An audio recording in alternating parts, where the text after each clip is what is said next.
Bom dia, boa tarde, boa noite. Esse é mais um Detalhes da Bolsa. com Thales Barros, nosso especialista da mesa de renda variável da Aquavero. Eu sou Arthur Spirandelli, vocês já estão cansados de me ver por aqui, mas nesse quadro em especial a gente fala sobre um assunto que é muito mais legal do que a gente fala normalmente aqui de cenário, política, etc. A gente fala de bolsa, de ações, de setores. E no último programa, que foi o primeiro desse novo quadro, a gente falou sobre o setor de commodities, a gente falou um pouquinho de Vale, a gente falou de Petrobras. Hoje a gente vai falar sobre varejo, também um setor muito importante para a nossa bolsa, também um setor que o investidor gosta bastante de investir e sempre tem oportunidade boa. A gente vai comentar um pouco sobre esse cenário, a gente vai falar um pouquinho das ações, mas antes disso, nosso querido Thales Barros, seja muito bem-vindo, como sempre. Muitas graças. Apresente o nosso convidado de hoje, por favor. Esse cara é o segundo mais bonito da mesa, só pede pro Lucas Bon. É o grandíssimo especialista em análise fundamentalista, Heitor de Nicola. Bom dia, boa tarde, boa noite aí, pessoal. Obrigado pelo convite, Thales, obrigado pelo convite, Arthur. É uma honra estar aqui com vocês para falar um pouquinho desse setor aí que é muito importante na nossa bolsa e no nosso país. Muito bem, inclusive para a gente começar, vamos começar com essa mesma pergunta. Já que você disse que ele é tão importante assim, qual é a real importância desse setor de varejo para a Bolsa Brasileira, né? A Bolsa Brasileira, o Brasil como um todo, é bastante dependente do varejo, a gente tem essas ações na Bolsa há bastante tempo. Qual que é esse panorama, essa importância do setor de varejo? Sem dúvida, é um dos setores mais importantes da nossa Bolsa e, sem dúvida, um dos setores mais importantes do nosso país, né? A gente está falando de um setor que não é só importante por faturamento, mas também é um setor importante na geração de emprego, né? Eu separei alguns dados aqui para a gente dar uma olhada. Atualmente, no ano de 2021, um setor que emprega 7,5 milhões de pessoas, né? Na parte de varejo restrito, que é aquele varejo que não considera a parte de automóvel e material de construção, o setor movimenta aí cerca de 1,5 bilhões de reais anualmente, o que dá em torno de 19% do nosso PIB. Então a gente está falando de um setor muito relevante para o país e muito relevante na Bolsa, né? Acho que o Thales ele pegou uma porcentagem de número aí do quanto representa no Ibovespa. Trazendo pro âmbito de Bolsa, né, a gente já tinha comentado isso no Detalhes da Bolsa anterior junto com o Lucas, que o índice por si só, o índice de referência, ele é de uma certa forma enviesado. A gente fala de Ibovespa, a gente está, grossíssimo modo, falando aí de setor financeiro e commodity. Uhum. Então, tem um certo, dá para a gente colocar um certo desequilíbrio quando a gente confronta ali a disposição e a relevância do setor de varejo para a Bolsa e para a economia. Claro que a commodity continua sendo, acho que o setor principal ali quando a gente destrincha o PIB, mas ainda assim a gente fala de, acho que algo em menos de 10% do Ibovespa é voltado para o setor de varejo, então tem um certo desequilíbrio aí nessa parte. Verdade. Até aproveitando para a gente fazer uma pausa didática aqui, o índice Bovespa é o principal índice teórico, né, a principal carteira teórica da Bolsa do Brasil. Então ele replica ali a variação de algumas das principais ações negociadas aqui na nossa Bolsa. Hoje, cerca de 90 papéis diferentes ali, né? Cada um com o seu peso, cada um com a sua importância para o índice. Mas como somos um país exportador, um país rico em commodities, né, com um setor agro muito forte, não tem como fugir das commodities. Né? A gente, seja commodities agrícolas, seja petróleo, enfim, não tem como fugir. Bancos, acho que foi o primeiro setor de destaque no nosso país, né, que começou a ganhar dinheiro como empresa. Mas o setor de varejo é muito importante também, né? Só que no índice, na representação do índice Bovespa, que inclusive vem sofrendo bastante nos últimos meses, o setor de varejo só tem um pedaço de 10% desse índice, enquanto no PIB ele representa praticamente 20% do nosso PIB. Então realmente tem esse descasamento. E a gente olhando para o varejo, nem todas as grandes varejistas, Brasil afora, estão listadas na Bolsa hoje, né? A gente tem algumas grandes varejistas do Nordeste, do Norte, que ainda não entraram na Bolsa, mas que têm uma presença muito forte lá. A gente tem alguns casos no Sul também. Mas dos que estão presentes na Bolsa hoje, quais são os principais nomes? Quais são essas varejistas de destaque? Tem algumas aí que a gente consegue pensar, né? A gente consegue dividir por setor até, são várias, inclusive, que estão em bolsa. Se a gente pegar ali num varejo geral, o eletrodoméstico, eletroeletrônicos, mas essa parte de marketplace que a gente conhece de e-commerce, a gente tem Magazine Luiza, que atualmente é a maior varejista do país, Via Varejo, que é uma queridinha dos investidores aí, que tem sofrido bastante em bolsa também.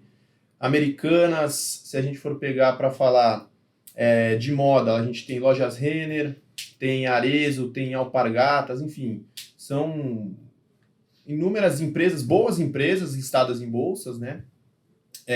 A gente tem uma destaque recente que é a Pets, que tem apresentado bons resultados no mercado que, no Brasil, o Brasil é o país do mundo que mais se tem pet, então é um mercado em extrema expansão, enfim, temos boas empresas, acho que essas são as maiores destaques.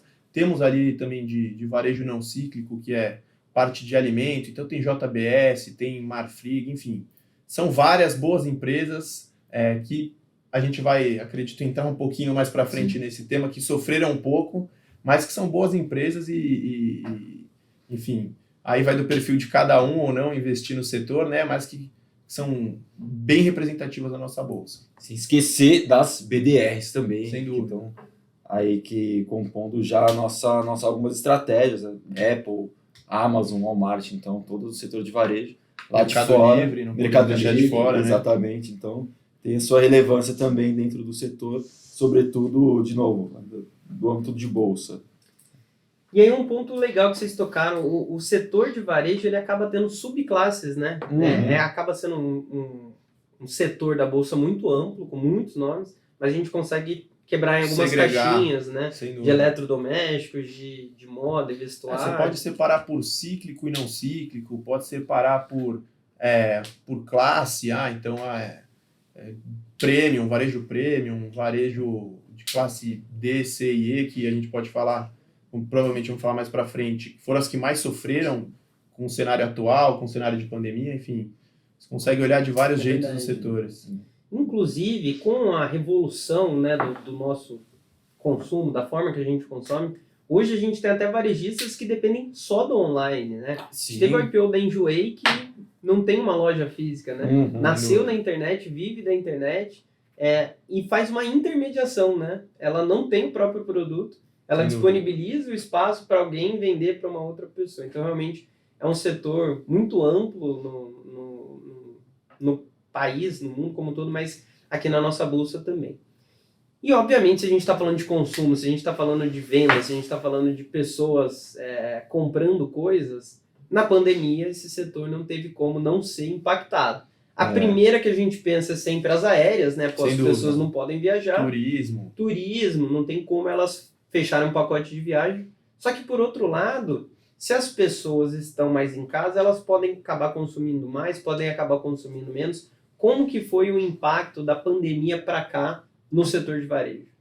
Você quer falar mais da parte macro, o Thales que olha um pouco mais dessa parte? Olhando do ponto de vista macro, é claro assim, que a economia como um todo acabou sofrendo bastante. Quando a gente remete lá para meados de fevereiro, março, em maio, mais precisamente, que é quando já estava menos incipiente, menos esotérico, de como tudo ia se comportar, mais concreto, a gente passou por um período de uma série de restrições. E essas restrições, elas, enfim, faziam parte dessas restrições o funcionamento de alguns meios específicos, aí, sobretudo do varejo. Então, a gente está olhando mais para o setor nesse momento, voltando um ano atrás, 1 ano e meio, mais para o setor de supermercado e drogaria.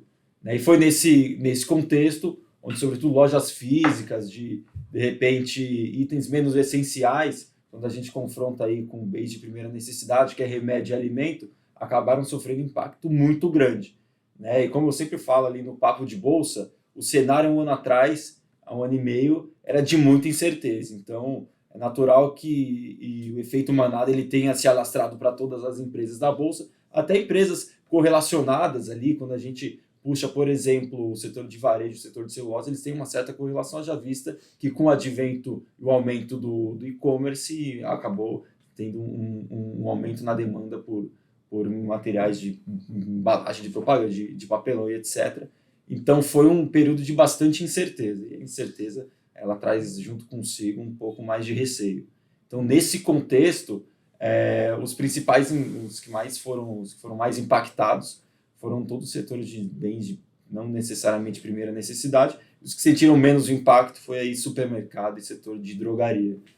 Falando do ponto de vista mais fundamentalista em termos de número, acho que até mais autoridade o Heitor falar, mas uma visão mais superficial, mais macro, sem entrar muito ainda, se a gente vai falar mais para frente em termos de medidas, enfim, do governo, de juros e inflação, como que o mercado sentiu, mas uma primeira visão, assim, a incerteza ela pairou sobre todos, né, com o setor como falei, de supermercado e drogaria sentindo menos ainda, mas sentiram mais de uma intensidade um pouco menor. Até complementando um pouco o que o Thales está falando, tirando essas empresas que ele mesmo disse que são as não cíclicas, as empresas que realmente sentiram menos, né, porque todos nesse setor realmente sentiram, foram aquelas que tinham um caixa um pouco mais forte, né, eram mais parrudas para aguentar uma crise dessa, e aquelas que já tinham uma certa estrutura de e-commerce, que foi o grande boom aí durante a pandemia. Quando a gente vai olhar para a Magazine Luiza, Via Varejo,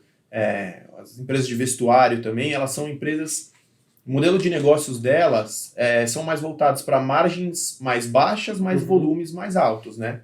Num setor extremamente competitivo e que foi afetado diretamente por conta de tudo isso que o Thales falou. Então, aguentou, passou melhor pela crise ali quem tinha caixa para suprir essa relação que nesse mercado, nesse setor, é uma relação bem forte de margem baixa e volume alto. E aí eu trouxe até alguns números de Magalu, vou pegar minha colinha aqui. Vai dar esperanças aí pro pessoal. Eles têm mais ou menos de margem líquida histórica cerca de 2%, que é mais ou menos o que o setor tem, é uma margem bem baixa, né? O que a gente viu no e-commerce tradicional durante a pandemia, o que eles chamam de e-commerce tradicional, o e-commerce 1P, aquilo que é próprio da empresa, né? Teve um ganho de 7% numa comparação anual. No Marketplace, que é o conhecido como 3P, a alta foi de 67%. Então você viu que foi o que segurou de fato os resultados e as pernas dessas que tiveram um pé mais forte ou uma estrutura melhor para entrar nisso, né? Trazendo um pouquinho mais para hoje, cara, a gente vê ainda as empresas sofrendo com isso. Então, a gente viu margens sofrendo por conta de custo operacional, custo de despesa financeira. A gente está vivendo um cenário de alta de taxa de juros. O setor é extremamente dependente do setor de crédito. Então, enfim, o ponto é que essas empresas sofreram muito, mas passaram as que surfaram melhor essa onda da pandemia foram as que tinham caixa melhor ou já tinham mais estruturação para a parte do e-commerce, né? Exatamente. Até para futuras oportunidades de fusão e aquisição, quem tem mais caixa no cenário de crise já larga na frente. E aí vale um ponto aqui também da gente refletir, né? Algumas empresas do setor de varejo, elas são muito dependentes do físico, né? Uma loja Renner não tinha praticamente nenhuma presença no digital, dependente de shoppings, né? Estavam nos shoppings, os shoppings completamente fechados, né? Você não podia nem entrar. E obviamente que para ela se digitalizar, para ela começar a ter força no e-commerce, ela teve que fazer um desembolso, né? Ela teve que investir em tecnologia, etc. Acho que até o caso das Casas Bahia é bastante emblemático, né? Colocaram pessoas ali para fazer o digital, mas um digital humano, né? Você poderia falar com o vendedor, você poderia receber fotos dos produtos. E isso tem um desembolso de caixa, isso naturalmente faz com que no D0 a empresa precise queimar ali para ela conseguir lutar no digital que já tinha força de outros concorrentes ali que ela não estava tão presente. Então, eu acho que esse cenário de pandemia ele é diferente para diferentes nichos, né? Sim. O supermercado ele começou até a vender mais, que as pessoas estavam de casa e consumindo mais produtos em casa. Porque elas não iam mais para o trabalho, então elas acabavam comendo mais em casa e consumindo mais. O setor de farmácia, né? As farmacêuticas. O setor também. de supermercado ele ainda chegou a correr um risco, um receio de abastecimento, porque num cenário de pânico total, todo mundo quer estocar comida. Enfim, teve o caso do papel higiênico. Exatamente. Né? Acabou o papel higiênico no Brasil. Mas aí entrando em alguns nomes, e até uma parte importante da gente explicar essa relação da Via Varejo, como você falou, que é né, um grupo de empresas ali dentro. Na época, até então, a gente tinha ainda a B2W, né, com o próprio título. Explica um pouco para a gente sobre esses grandes players. Como eu disse, durante esse momento de pandemia, esses grandes players passaram mais fortes, mas o que a gente viu, e isso, logicamente, o mercado não perdoa, reflete no papel, inclusive a gente tem visto isso em bolsa até hoje, né, colhendo os frutos desse momento, esse descasamento de custo, esse descasamento de margem e volume, acaba acarretando em resultados financeiros e resultados principalmente operacionais muito piores, né? Eu acho que assim, ao fim da pandemia, com aquela expectativa de reabertura econômica, criou-se uma expectativa de que esses papéis, principalmente os queridinhos, voltassem com força. E aí quando vem resultado operacional vou citar de novo a Magazine Luiza, no período de menos 75% do EBITDA em um ano, cara, aí você vê o papel despencando.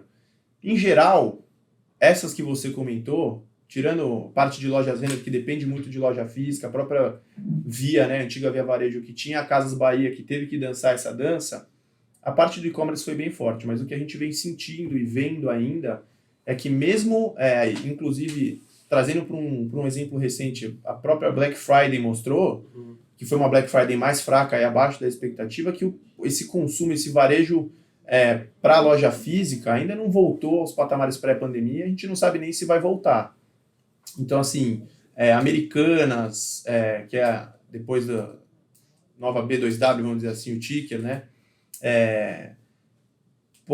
Uma Vivara até sofreu, mas por ser um público A e B, um público mais premium, não sofreu tanto. Essa parte de consumo de varejo próprio em loja física ainda não voltou aos patamares que podem voltar. Eu diria que até que o próprio e-commerce foi um pouco uma decepção nesse último trimestre, a gente vai falar um pouco disso mais, mas quando você olha indicadores como o GMV, que é um indicador do e-commerce de volume bruto abaixo do que se esperava, a gente vê Magalu aí na casa dos 10%, que ainda assim não é ruim, mas é bem abaixo da expectativa. Então, mesmo um ano e meio depois, e mesmo essas grandes empresas, porque esses momentos, as grandes empresas que acabam se destacando e os menores sofrendo mais, né? Mas mesmo esses grandes grupos ainda não estão conseguindo entregar aquilo que o mercado espera. É legal citar também, eu comentei mais cedo com o Heitor, que trazendo até agora para o cenário de bolsa, né? Não tanto destrinchando os números da empresa. A gente está falando de duas empresas muito queridinhas do mercado, a bola da vez aí dos últimos 2-3 anos.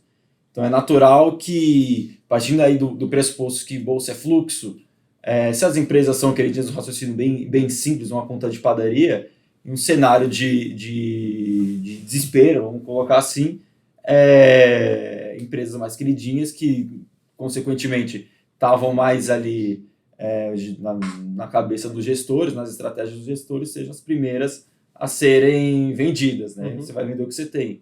Então, de novo, partindo desse princípio do fluxo, é natural que as queridinhas tenham sentido um impacto um pouco maior, né? E com esse cenário de incerteza, o próprio mercado já tende a provisionar, de uma certa forma, um fluxo de caixa um pouco menor, então, do que eles esperavam em um cenário comum, não seja de pandemia ou pós-pandemia, ou pós várias variantes quando estejam por vir. Então é natural que tenha uma nova precificação ali do mercado em relação a esses ativos. E aí, voltando um pouco para o cenário macro, de tudo que aconteceu de lá para cá, naturalmente, naquele momento, o Brasil, em primeiro lugar, é muito dependente do setor autônomo, né, dos empregos autônomos. 70% da nossa população tinha emprego autônomo naquele momento pré-pandemia. Essa população ficou sem emprego naquele momento. A gente tem uma diminuição de renda, uma diminuição de poder de compra aqui muito relevante. Aí vem os auxílios, esse dinheiro é distribuído, as pessoas voltam a ter ali um respiro para elas consumirem, para elas fazerem suas compras, enfim. Mas isso não necessariamente vai influenciar lá na venda do eletrodoméstico. Sem dúvida.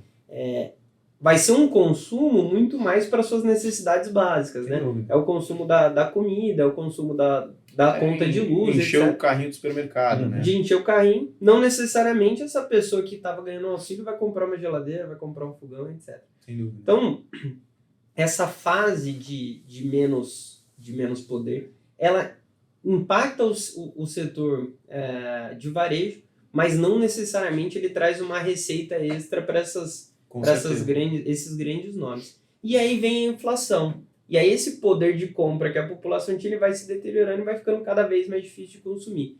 E a gente vem até com um dado recente que as vendas no varejo caíram. Novamente, né? A gente esperava uma alta ali de 0,6, vem uma queda de 0,1. Então mostra que, na verdade, não tem uma dificuldade em uma empresa específica. Na verdade, é o setor de varejo de consumo no Brasil que está passando por esse cenário mais desafiador. Então eu queria que vocês comentassem um pouco desse cenário do varejo que a gente vive hoje, né? Esse momento pós, que a gente ainda vive a pandemia, mas em um momento mais de abertura. Eu acho que você falou a palavra que dá arrepio de quem atua no setor, né? Não só para o setor do varejo, acho que no mundo inteiro a inflação está correndo solta, mas principalmente por conta do que você falou. A inflação ela tira o poder de compra da população.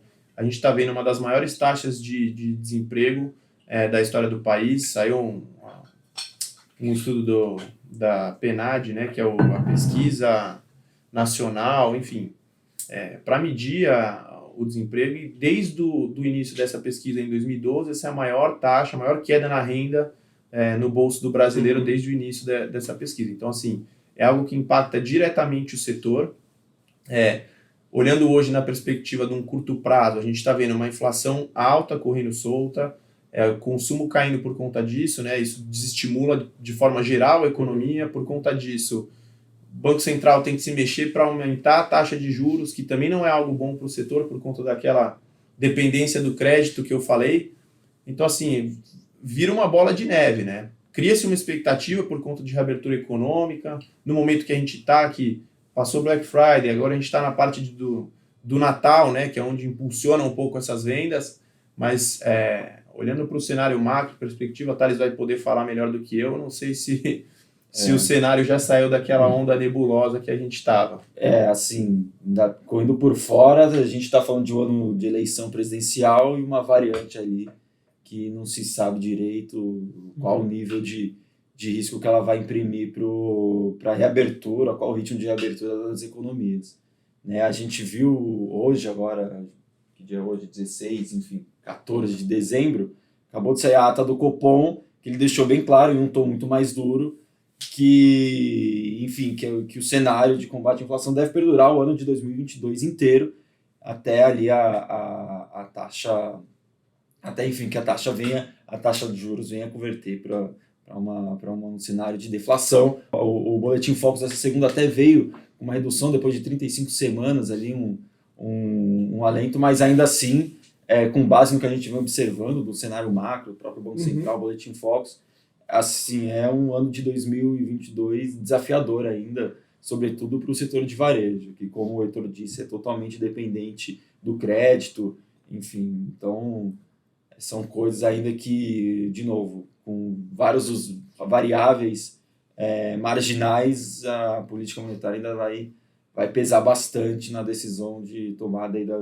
de investimento das empresas e do próprio mercado. A gente vê isso na cotação do papel dia a dia ali na nossa tela. No próprio resultado, né? Esse último balanço de resultado mostrou que as empresas continuam com margens apertadas, uma alavancagem maior, com mais custo operacional. Agora em outubro surgiu mais um problema, que é o custo logístico, a crise logística dos containers. Então, assim, olhando no curto prazo, o cenário ainda está apertado para essas empresas de varejo aí. Dependendo do ramo, vai desde o supply chain até o custo da loja, até o preço da commodity, do combustível do navio, enfim, tudo entra na conta. Tudo entra na conta. E hoje, o setor de varejo, ele é muito dependente da velocidade da entrega, né? Você deixa de comprar em um para comprar na outra por um dia de diferença na entrega.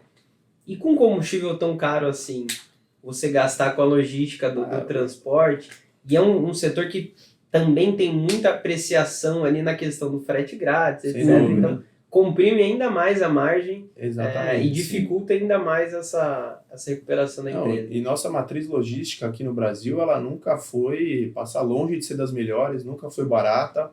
A gente tem uma dependência enorme da parte do setor rodoviário ainda, né? A gente quase não tem ferrovia, enfim. Isso tudo entra na conta e aperta cada vez mais a margem. Aí me aparece uma crise logística de container, enfim, vai virando uma bola de neve, né? Então a gente tem visto exatamente esse reflexo de tudo isso nos resultados trimestrais que as empresas divulgaram recentemente. Tiveram até piores do que o esperado. Inclusive foi o que o Thales falou, tudo isso refletiu no papel, né? Então você vê de um mês para cá, um mês e meio para cá, os papéis ladeira abaixo. Exatamente. Uma outra característica do setor de varejo é que a competição ela muda muito rápido, né? E você nunca é um player isolado que nunca vai sofrer com a concorrência. A gente teve Magazine Luiza como player disruptivo por muitos anos, que revolucionou o varejo, e logo em seguida vem Mercado Livre com muita força para o Brasil, surgem nomes como Shopee, enfim, que mostra que o e-commerce, o varejo mais do eletrodoméstico, mais dessa compra pessoal, nunca vai ter um nome ali que vai ser o imbatível, né? Sem dúvida. A gente teve até um papo recente com uma gestora que você participou até, Arthur, que numa das cartas semestrais deles, eles questionavam exatamente isso, né? Perspectiva do mercado de e-commerce, hoje a gente vê 6 grandes players, né? Mas sem ser o setor bancário, que outro mercado você vê 6 grandes players brigando por essa liderança de mercado, vamos dizer assim? Cara, vai ganhar quem conseguir entregar mais valor, e entra muito no que você falou. Exatamente essa entrega de valor que entra você abrir mão de frete, você fazer o que for preciso para entregar em 2 dias, né? A única coisa que a gente vê diferente aí, por exemplo, Alibaba, você aceita receber um produto 60 dias depois, mas porque o preço ele vai ser 1/3 do que você vai comprar aqui. Mas dentro do mercado brasileiro, a gente vê Via Varejo, Magazine Luiza, aí vem players de fora, Amazon, Mercado Livre, é uma competição muito alta e assim, é um setor relevante, né? Acho que todo mundo vai fazer o possível para ficar com a sua fatia boa desse mercado aí.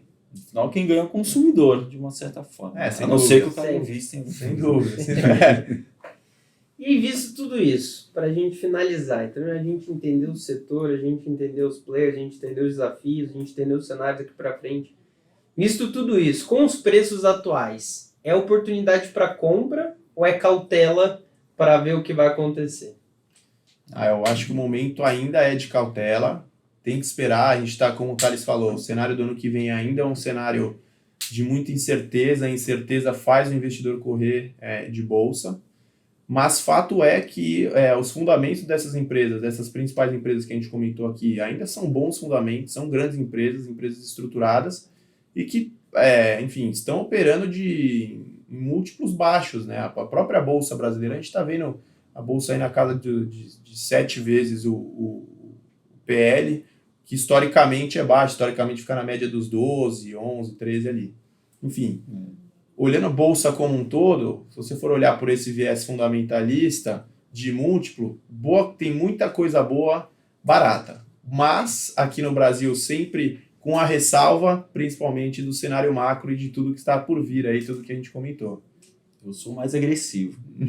Eu acho que se tiver dentro ali da sua tese de investimento, o momento para entrar é agora.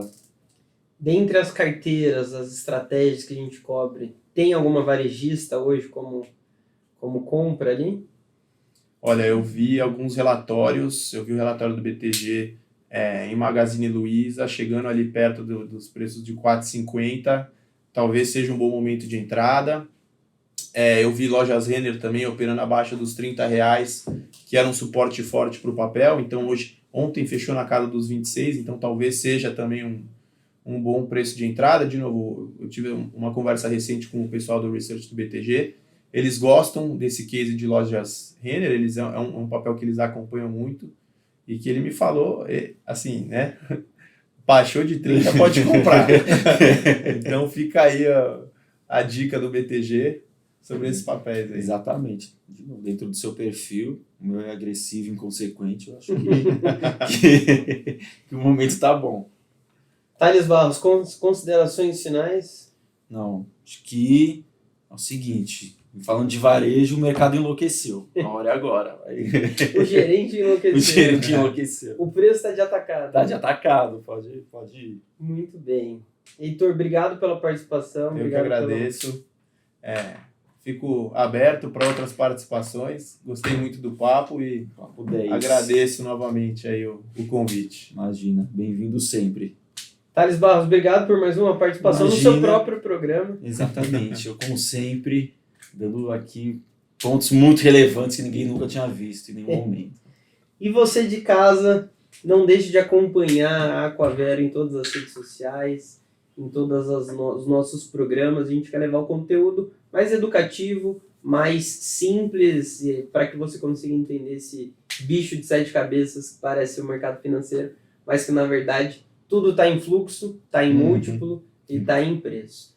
A gente se vê em breve novamente, mais um Detalhe de Bolsa, com mais um setor que a gente ainda não vai contar agora. Você vai ter que assistir para saber. Até mais. Tchau, tchau.